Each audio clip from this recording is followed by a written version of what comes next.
ਸਤਿ ਸ਼੍ਰੀ ਅਕਾਲ।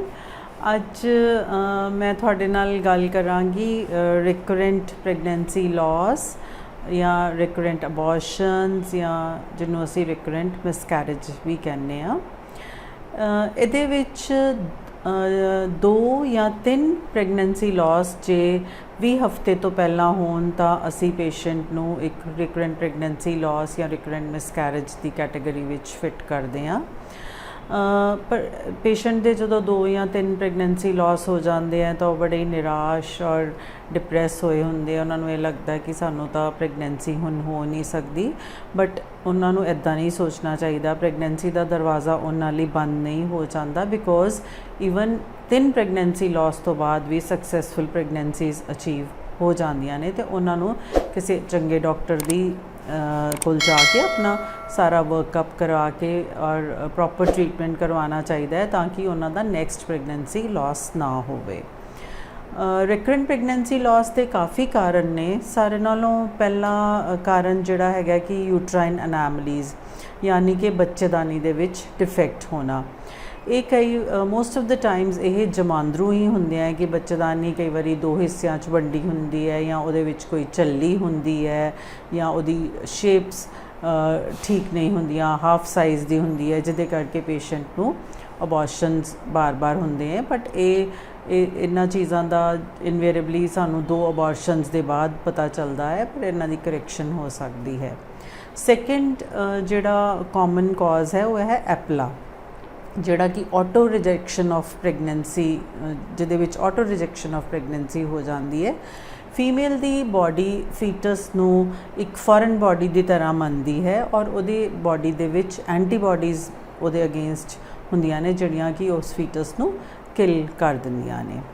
ਥਰਡ ਕਾਮਨੈਸਟ ਕਾਜ਼ ਹੈ ਮੈਟਾਬੋਲਿਕ ਜਾਂ ਹਾਰਮੋਨਲ ਕਾਜ਼, ਜਿਹਦੇ ਵਿੱਚ ਕਿ ਅਸੀਂ PCOD ਪੇਸ਼ੈਂਟਸ ਫਿੱਟ ਹੁੰਦੇ ਨੇ। ਉਹਨਾਂ ਦੇ ਵਿੱਚ ਕੀ ਹੁੰਦਾ ਕਿ ਹਾਰਮੋਨਲ ਇੰਬੈਲੈਂਸ ਹੁੰਦਾ ਹੈ, ਔਰ ਜੇ ਉਹ ਹਾਰਮੋਨ ਇੱਕ LH ਹਾਰਮੋਨ ਰੇਜ਼ 'ਤੇ ਜੇ ਪ੍ਰੈਗਨੈਂਸੀ ਹੋ ਜਾਂਦੀ ਹੈ ਤਾਂ ਉਹ ਕਾਫੀ ਵਾਰੀ ਉਹ ਅੰਡਾ ਅੱਛਾ ਨਹੀਂ ਬਣਦਾ, ਤਾਂ ਉਹ ਪ੍ਰੈਗਨੈਂਸੀ ਲਾਸ ਹੋ ਜਾਂਦਾ ਹੈ। ਜਾਂ ਇਹਨਾਂ ਦੇ ਵਿੱਚ ਕੀ ਹੁੰਦਾ ਹੈ ਕਿ ਜਿਹੜਾ ਇੱਕ ਹਾਰਮੋਨ ਪ੍ਰੈਗਨੈਂਸੀ ਨੂੰ ਮੇਨਟੇਨ ਕਰਦਾ ਹੈ, ਪ੍ਰੋਜੈਸਟਰੋਨ, ਉਹ ਸਰੀਰ ਉਹਨਾਂ ਦੀ ਬਾਡੀ ਵਿੱਚ ਘੱਟ ਬਣਦਾ ਹੈ ਔਰ ਬੱਚੇ ਨੂੰ ਖੁਰਾਕ ਸਹੀ ਨਹੀਂ ਮਿਲਦੀ ਔਰ ਪ੍ਰੈਗਨੈਂਸੀ ਲਾਸ ਹੋ ਜਾਂਦਾ ਹੈ। ਚੌਥਾ ਕਾਮਨ ਕਾਜ਼ ਜਿਹੜਾ ਹੈਗਾ ਕਿ ਜੈਨੇਟਿਕ ਕਾਜ਼। ਉਹਦੇ ਵਿੱਚ ਕੀ ਹੈ ਕਿ ਮਦਰ ਜਾਂ ਫਾਦਰ 'ਚ ਕੋਈ ਐਬਨੋਰਮਲ ਜੀਨ ਜਿਹੜੀ ਹੈ ਉਹ ਅੱਗੇ ਬੱਚੇ ਨੂੰ ਪਾਸ ਔਨ ਹੋ ਜਾਂਦੀ ਹੈ ਕਿ ਉਹ ਫੀਟਸ ਜਿਹੜਾ ਬਣਨਾ ਸ਼ੁਰੂ ਹੁੰਦਾ ਉਹ ਸਹੀ ਨਹੀਂ ਹੁੰਦਾ ਔਰ ਰੱਬ ਉਹਦੀ ਗਰੋਥ ਰੋਕ ਦਿੰਦਾ ਹੈਗਾ। ਸੋ ਜਿਹੜੀ ਜੈਨੇਟਿਕ ਕਾਜ਼ ਹੈ ਉਹ ਮਦਰ ਜਾਂ ਫਾਦਰ 'ਚ ਵੀ ਪਿਕ ਕੀਤਾ ਜਾ ਸਕਦਾ ਹੈ, ਜਾਂ ਜਿਹੜਾ ਪ੍ਰੋਡਕਟ ਆਫ ਕੰਸੈਪਸ਼ਨ ਜਾਂ ਫੀਟਸ ਦਾ ਟੈਸਟ ਕਰਾਉਣ ਤੋਂ ਵੀ ਸਾਨੂੰ ਪਤਾ ਚੱਲ ਜਾਂਦਾ ਹੈ। ਫਿਫਥ ਕਾਜ਼ ਜਿਹੜਾ ਹੈਗਾ ਕਿ ਮੇਲ ਦੇ ਜਿਹੜੇ ਸਪਰਮਸ ਹੁੰਦੇ ਨੇ ਉਹਨਾਂ ਦੇ ਵਿੱਚ ਜਿਹੜਾ DNA ਹੈ ਉਹ ਫਰੈਗਮੈਂਟਡ ਹੁੰਦਾ, ਉਹ ਸਹੀ ਨਹੀਂ ਹੁੰਦਾ। ਜੇ ਉਹ 30% ਤੋਂ ਜ਼ਿਆਦਾ ਉਹਨਾਂ ਦੇ ਸਪਰਮਸ ਦੇ ਵਿੱਚ DNA ਫਰੈਗਮੈਂਟੇਸ਼ਨ ਹੁੰਦੀ ਹੈ ਤਾਂ ਉਹ ਪ੍ਰੈਗਨੈਂਸੀ ਲਾਸਿਸ ਕਰਦਾ ਹੈਗਾ। ਇਸ ਤੋਂ ਬਾਅਦ ਕਈ ਕਾਰਨ ਹੈਗੇ ਹੈ ਜਿਹੜੇ ਕਿ ਲੈਸ ਕਾਮਨ ਕਾਜ਼ਜ਼ ਹੈਗੇ ਹੈ, ਬਟ ਉਹ ਕੰਟਰੀਬਿਊਟ ਕਰਦੇ ਹੈ ਪ੍ਰੈਗਨੈਂਸੀ ਲਾਸ ਵਿੱਚ, ਜਿਵੇਂ ਕਿ ਸਟ੍ਰੈਸ, ਘਰ ਦਾ ਸਟ੍ਰੈਸ ਜਾਂ ਕੰਮ ਦੇ ਵਿੱਚ ਸਟ੍ਰੈਸ ਹੋਣਾ, ਜਾਂ ਫਿਰ ਫੀਮੇਲ ਜਿਹੜੀ ਹੈ ਉਹ ਮੈਲ ਨਰਿਸ਼ਡ ਹੈ ਜਾਂ ਓਵਰਵੇਟ ਹੈ, ਜਾਂ ਉਹਨਾਂ ਨੂੰ ਕੋਈ ਸਿਵੀਅਰ ਕਿਡਨੀ ਡਿਜ਼ੀਜ਼ ਹੈ, ਜਾਂ ਡਾਇਬਟੀਜ਼ ਹੈ, ਅਨਕੰਟਰੋਲ ਡਾਇਬਟੀਜ਼ ਹੈ। ਸੋ ਇਹ ਸਾਰੇ ਕਾਰਨ ਕਾਜ਼ਜ਼ ਜਿਹੜੇ ਹੈਗੇ ਇਹ ਵੀ ਰਿਕਰੈਂਟ ਪ੍ਰੈਗਨੈਂਸੀ ਲਾਸ 'ਚ ਕਰਦੇ ਨੇ। ਐਂਡ ਇੱਕ ਥਾਇਰੋਇਡ ਦੀ ਪ੍ਰੋਬਲਮ, ਜੇ ਇਨਵੇਰੀਏਬਲੀ ਥਾਇਰੋਇਡ ਪ੍ਰੈਗਨੈਂਸੀ ਲਾਸ ਨਹੀਂ ਕਰਦਾ, ਬਟ ਕਈ ਵਾਰੀ ਜੇ ਬਹੁਤ ਜ਼ਿਆਦਾ ਡਿਰੇਂਜਡ ਹੋਵੇ ਤਾਂ ਇਹਦੇ ਕਰਕੇ ਪ੍ਰੈਗਨੈਂਸੀ ਲਾਸ ਹੋ ਜਾਂਦਾ ਹੈ। ਬਟ ਥਾਇਰੋਇਡ ਜਿਹੜਾ ਕੀ ਹੈ ਇਨਵੇਰੀਏਬਲੀ ਫਸਟ ਪ੍ਰੈਗਨੈਂਸੀ ਲਾਸ ਤੋਂ ਬਾਅਦ ਹਰ ਡਾਕਟਰ ਥਾਇਰੋਇਡ ਚੈੱਕ ਕਰਾ ਹੀ ਲੈਂਦੇ ਨੇ ਔਰ ਉਹਨੂੰ ਅਸੀਂ ਦਵਾਈ ਨਾਲ ਟਰੀਟ ਕਰ ਦਿੰਦੇ ਹਾਂ, ਤਾਂ ਉਹ ਠੀਕ ਅਗਲੀ ਪ੍ਰੈਗਨੈਂਸੀ 'ਚ ਪੇਸ਼ੈਂਟ ਠੀਕ ਰਹਿੰਦਾ ਹੈ। ਇੱਕ ਲਾਸਟ ਜਿਹੜਾ ਕਾਜ਼ ਹੈਗਾ ਉਹ ਹੈਗਾ ਸਰਵਾਈਕਲ ਇਨਸਫੀਸ਼ੈਂਸੀ। ਜਿਹਦੇ ਵਿੱਚ ਕਿ ਬੱਚੇਦਾਨੀ ਦਾ ਜਿਹੜਾ ਲੋਅਰ ਪਾਰਟ ਹੈ ਜਿਹਨੂੰ ਅਸੀਂ ਸਰਵਿਕਸ ਕਹਿੰਦੇ ਆ ਉਹ ਵੀਕ ਹੁੰਦਾ ਹੈ ਔਰ ਪੇਸ਼ੈਂਟ ਪ੍ਰੈਗਨੈਂਸੀ ਹੋਲਡ ਨਹੀਂ ਕਰ ਪਾਉਂਦਾ ਔਰ ਇਨਵੇਰੀਏਬਲੀ 14 ਤੋਂ 20 ਹਫ਼ਤਿਆਂ ਦੇ ਵਿੱਚ ਉਹਨਾਂ ਨੂੰ ਪੇਨਲੈਸ ਐਕਸਪੈਲਸ਼ਨ ਆਫ ਫੀਟਸ ਹੋ ਜਾਂਦਾ ਹੈ। ਸੋ ਇਹਦੀ ਵੀ ਕਰੈਕਸ਼ਨ ਬਾਅਦ ਦੇ ਵਿੱਚ ਇਹਨੂੰ ਕਰ ਸਕਦੇ ਹਾਂ ਜੇ ਇਹ ਡਾਇਗਨੋਸ ਹੋ ਜਾਏ ਤਾਂ। ਸੋ ਇਹ ਤਾਂ ਸੀਗੇ ਕਾਰਨ ਜਿਹੜੇ ਕਿ ਰਿਕਰੈਂਟ ਪ੍ਰੈਗਨੈਂਸੀ ਲਾਸ ਦੇ। ਹੁਣ ਅਸੀਂ ਇਹਨਾਂ ਚੀਜ਼ਾਂ 'ਚ ਦੀ ਪ੍ਰੀਵੈਂਸ਼ਨ ਕਿੱਦਾਂ ਕਰ ਸਕਦੇ ਹਾਂ? ਸਭ ਨਾਲੋਂ ਪਹਿਲਾਂ ਤਾਂ ਏਜ, ਕਿਉਂਕਿ ਜਿਹੜੀ ਏਜ ਹੈ ਜਿੱਦਾਂ ਜਿੱਦਾਂ ਏਜ ਵੱਧਦੀ ਜਾਂਦੀ ਹੈ ਅਬੋਰਸ਼ਨਸ ਦੇ ਪਰਸੈਂਟੇਜ ਵੱਧਦੀ ਜਾਂਦੀ ਹੈ। ਇਹ ਦੇਖਿਆ ਗਿਆ ਹੈ ਕਿ ਜੇ ਫੀਮੇਲਸ ਦੀ 25 ਤੋਂ 30 ਸਾਲ ਦੀ ਏਜ ਹੈ ਉਹਨਾਂ ਵਿੱਚ ਜਿਹੜਾ ਮਿਸਕੈਰੇਜ ਹੈ ਉਹਦਾ ਰੇਟ ਹੈਗਾ 12% ਐਂਡ 35 ਤੋਂ ਜ਼ਿਆਦਾ ਏਜ ਦੇ ਵਿੱਚ 25% ਮਿਸਕੈਰੇਜ ਰੇਟ ਹੋ ਜਾਂਦਾ ਹੈ। ਐਂਡ ਜੇ ਫੀਮੇਲ ਦੀ ਏਜ 40 ਸਾਲ ਤੋਂ ਉੱਤੇ ਹੈ ਤਾਂ ਉਹਨਾਂ ਦੇ ਵਿੱਚ 51% ਮਿਸਕੈਰੇਜ ਰੇਟ ਹੈ। ਸੋ ਫੀਮੇਲਸ ਨੂੰ ਇਹ ਚਾਹੀਦਾ ਹੈ ਕਿ ਉਹ ਆਪਣੀ ਪ੍ਰੈਗਨੈਂਸੀ ਟਾਈਮ 'ਤੇ ਅਚੀਵ ਕਰ ਲੈਣ ਬਿਫੋਰ ਦੇ reach the critical age of 40। ਸੋ ਦੂਸਰਾ ਹੈਗਾ ਐਪਲਾ ਜਿਹੜਾ ਸਿੰਡਰੋਮ ਹੈਗਾ ਉਹ ਅਸੀਂ ਇੱਕ ਬਲੱਡ ਟੈਸਟ ਰਾਹੀਂ ਡਾਇਗਨੋਸ ਕਰ ਸਕਦੇ ਹਾਂ।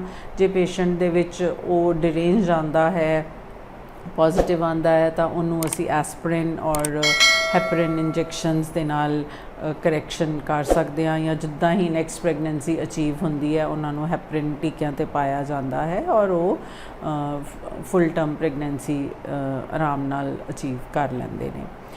ਫਿਰ ਤੀਸਰਾ ਜਿਹੜਾ ਕਿ ਕਾਰਨ ਹੈ ਉਹ ਹੈਗਾ ਜੈਨੇਟਿਕ ਕਾਜ਼ਜ਼। ਹੁਣ ਉਹਦੇ ਵਿੱਚ ਕਿ ਹਸਬੈਂਡ ਔਰ ਵਾਈਫ ਮਤਲਬ ਕਪਲ ਦੀ ਕੈਰੀਓਟਾਈਪ ਕਰਨਾ ਚਾਹੀਦਾ ਹੈਗਾ। ਜੇ ਉਹ ਨੋਰਮਲ ਆਉਂਦਾ ਹੈ ਤਾਂ ਜਿਹੜਾ ਪ੍ਰੋਡਕਟ ਆਫ ਕੰਸੈਪਸ਼ਨ ਹੈ ਕਿ ਉਹਦੀ ਜੈਨੇਟਿਕ ਟੈਸਟਿੰਗ ਹੋਣੀ ਚਾਹੀਦੀ ਕਿ ਕੋਈ ਸਪੋਰੈਡਿਕ ਪਿੱਛੋਂ ਕਿਸੇ ਪਾਸਿਓਂ ਜੀਨ ਉਸ ਵਿੱਚ ਆ ਗਈ ਹੈ ਤਾਂ ਉਹ ਫੀਟਸ ਜਿਹੜਾ ਕੀ ਹੈ ਉਹ ਠੀਕ ਨਹੀਂ ਹੁੰਦਾ ਔਰ ਰੱਬ ਨੇ ਉਹਦੀ ਗਰੋਥ ਰੋਕਤੀ। ਬਟ ਇਹ ਜ਼ਰੂਰੀ ਨਹੀਂ ਹੈ ਕਿ ਨੈਕਸਟ ਪ੍ਰੈਗਨੈਂਸੀ ਦੇ ਵਿੱਚ ਵੀ ਉਹ ਜਿਹੜਾ ਫੀਟਸ ਹੈਗਾ ਉਹ ਵੀ ਐਬਨੋਰਮਲ ਉਹਦੇ ਵਿੱਚ ਜੀਨਸ ਹੋਣ। ਪ੍ਰੋਪਰ ਵਰਕਅਪ ਪੇਸ਼ੈਂਟ ਦਾ ਕਰਨਾ ਚਾਹੀਦਾ ਹੈ।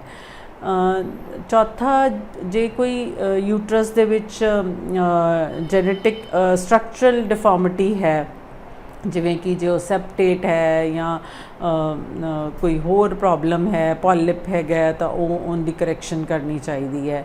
ਜੇ ਫੀਮੇਲ ਦੇ ਕੋਈ ਬਹੁਤ ਵੱਡਾ ਫਾਈਬਰੋਇਡ ਹੈਗਾ ਬਿਕੋਜ਼ ਟਿਲ 3-4 ਸੈਂਟੀਮੀਟਰਸ ਫਾਈਬਰੋਇਡਸ ਜਿਹੜੇ ਆ ਉਹ ਛੱਡ ਦੇਣੇ ਚਾਹੀਦੇ ਨੇ, ਪਰ ਉਹਦੇ ਤੋਂ ਵੱਡੇ ਜਿਹੜੇ ਹੈਗੇ ਉਹ ਅਬੋਰਸ਼ਨ ਕਰਦੇ ਹੈ ਤਾਂ ਉਹਨਾਂ ਨੂੰ ਕੱਢਣਾ ਚਾਹੀਦਾ ਹੈਗਾ।